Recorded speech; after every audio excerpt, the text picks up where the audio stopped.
Busy would be every single table. There are 3 servers on, sir. We can only do so much. If you don't like it, you can go somewhere else. Who else is open? Nobody else. Well, I'm not going to pay for a meal. This dude gives the servers grief because his food is taking longer than he wants. Well, then bye. You're out.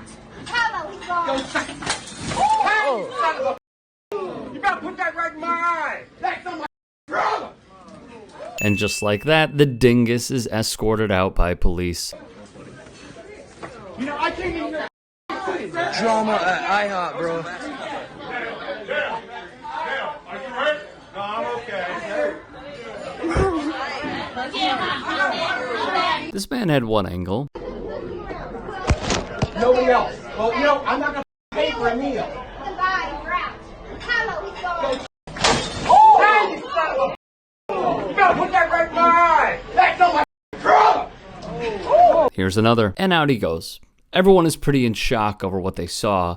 But if you've been following along, folks in what they believe to be a post-COVID world have been acting up at higher rates than years past. Finally, we have found him, and I think the funniest thing is, his LinkedIn bio says, "I thrive in high-pressure environments."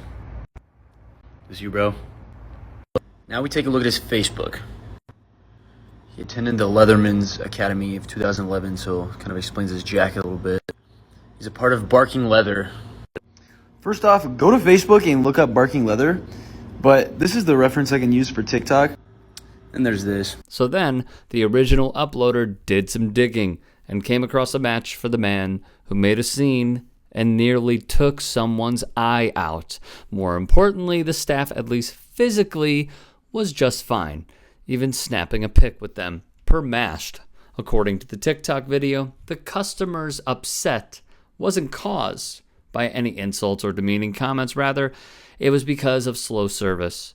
The waitress even attempts to explain to the man that only 3 servers were working that night, but the furious diner wasn't understanding. Companies that track consumer behavior are observing unusually high levels of crankiness and dissatisfaction. Customer satisfaction is at the lowest level since 2005, according to the American Customer Satisfaction Index, which tracks the behavior of 300,000 consumers across 46 industries. Weary consumers are prickly and demanding, and companies may not have the resources to provide all the products and services they did before the pandemic, says Clace Fornell, founder of Ann Arbor, Michigan-based data analytics firm ACSI LLC, which conducts the survey and provides customer satisfaction analysis to subscribers. The pandemic has caused product shortages, labor shortages, and a supply problem. The gap between supply and demand, combined with unusually high levels of stress,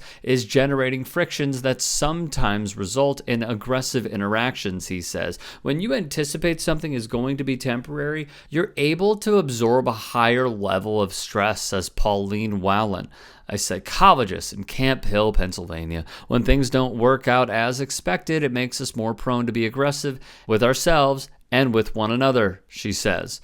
Restaurant staff say they are seeing more patrons act out. A recent poll of food service workers, including servers, bartenders, and hostesses, found that 80% said they either witnessed or experienced hostile behavior over virus safety measures, according to the May survey of more than 2,000 workers by One Fair Wage, a nonprofit advocacy group, and the University of Cal Berkeley Food Labor Research Center. Reports of poor treatment range from rudeness to sexual harassment to sparring over mask policies, says Saru Jaraman, a social sciences professor at UC Berkeley and lead researcher on the report.